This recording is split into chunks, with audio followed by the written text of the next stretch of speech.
Bill Gates, mark Zuckerberg, Gautam Adani या फिर जितने भी आप बड़े बिजनेसमैन देख लो, इन सब में एक बात कॉमन है और वो है कॉलेज ड्रॉप आउट या फेलियर।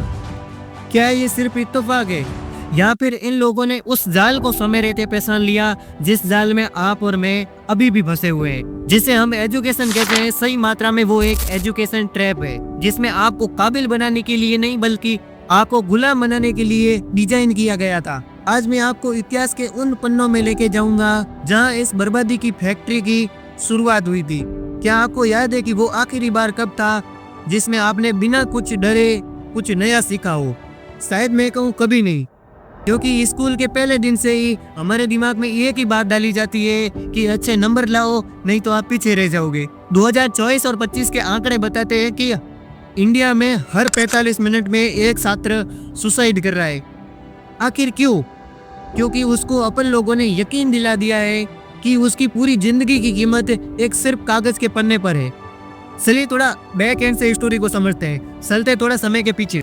1806 में जब नेपोलियन ने प्रसिया को हराया तो वहाँ के शासकों ने प्रसियन एजुकेशन सिस्टम बनाया। उनका मकसद कोई आइंस्टाइन पैदा करना नहीं था, उनका मकसद था ऐसे मजदूर और सैनिक पैदा करना जो कि बिना सामने कोई सवाल पूछे चुपचाप उनका हुक्म माने। फिर 1835 में ब्रिटिश टीचर लॉयड मैकेली ने ये जहर भारत में घोल दिया। उन्होंने यह साफ लिखा था कि उन्हें ऐसे लोग चाहिए जो रंग और खून में तो इंडियन हो लेकिन सोच से अंग्रेज। आज 2026 में जो आपके क्लास की घंटी बजती है, जो ड्रेस आप पहनते हो और जो रट्टा आप हर सब्जेक्ट में मारते हो, वो सब उसी 200 साल पहले के मॉडल का हिस्सा है। बड़े दुख के साथ कहना पड़ता है कि 1947 में देश तो आजाद हो गया लेकिन अंग्रेजों के उस एजुकेशन सिस्टम से कभी आजाद नहीं हो पाया।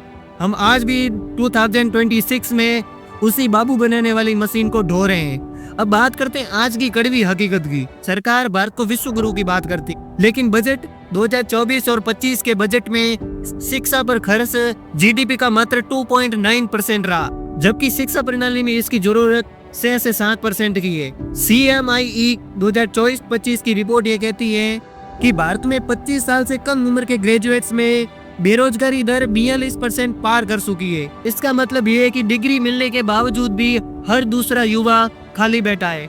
जब सिस्टम में हर एक महीने एक बड़ा पेपर लीक होता है तो छात्र मेहनत ही क्यों करे? मेरा गवर्नमेंट से सीधा सवाल है, जब आप एक फेयर एग्जाम तक नहीं करवा सकते तो आप युवाओं के भविष्य के साथ खिलवाड़ क्यों कर रहे हैं?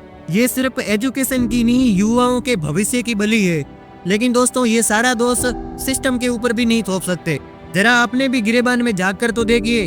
अपन भारतीय पेरेंट्स के लिए बच्चा कोई एक इंसान नहीं, एक इन्वेस्टमेंट समझते हैं। सही कह रहा हूँ ना? बेटा शर्मा जी के लड़के ने IIT क्लियर कर दी, तुम कब कर रहे हो? 90% नहीं है तो समाज क्या कहेगा? इन सब तानों को सुन सुन के आगे वाले बच्चे में इतना डीमोटिवेशन भर जाता है कि वो आगे कुछ उखाड़ ही नहीं पाता। हम ये बात भूल जाते हैं कि हर बच्चा अलग होता है, हर बच्चे का अलग माइंड सेट होता है। व्हील बॉक्स रिपोर्ट 2024 के अनुसार इंडिया के 51% ही युवा नौकरी के लायक हैं। क्यों? क्योंकि अपन ने शुरुआत से नंबर लाना सीखा है लेकिन काम करना नहीं। हमने रटना सीख लिया लेकिन सोचना और समझना नहीं। हम किसी दूसरे के बच्चे को पंखे से लटक कर देखते हैं तो रोते तो हैं, लेकिन अगले दिन अपने ही बच्चे को फिर से उसी रेस में धकेल देते हैं। अगर आप एक मछली को उसके पेड़ के सड़ने की काबिलियत से जज करेंगे, वो खुद को पूरी उम्र बेवकूफ ही समझेगी। हमारा सिस्टम भी सेम यही कर रहा है। वो पेंटर को मैथ्स में और कोडिंग करने वालों को हिस्ट्री में फेल करके उनका कॉन्फिडेंस तोड़ रहा है। आज 2026 में आर्टिफिशियल इंटेलिजेंट वो काम सेकंडों में कर रहा है जिसके लिए आप 15 साल स्कूलों में घिसे थे। कोडिंग, राइटिंग, डाटा एंट्री, सब कुछ बदल रहा है। जो सिस्टम आज भी आपको 19वीं और 18वीं सदी की तारीखें रटा रहा है, वो आपको 21वीं सदी में रोटी कैसे दिलाएगा? सफल लोग जो अडानी, अंबानी, इन लोगों ने ये पहले ही समझ लिया था कि दौलत डिग्री से नहीं, प्रॉब्लम सॉल्विंग से आती है। अमेरिका में एक ट्रक ड्राइवर की सैलरी इंडिया में एक फ्रेशर इंजीनियर से भी 5 से 8 गुना ज्यादा होती है। ये है आपकी डिग्री की कड़वी सच्चाई। तो आखिर इसका निष्कर्ष क्या है? सरकार को दोष दीजिए, सिस्टम से सवाल पूछिए, लेकिन सबसे पहले अपनी सोच बदलिए। आज सिर्फ डिग्री के पीछे मत भागो, अपनी स्किल्स के पीछे भागो। अपनी काबिलियत को एक मार्कशीट में कैद मत होने दो। आपको इस एजुकेशन ट्रैप के बारे में क्या लगता है? अपनी राय कमेंट में जरूर देना।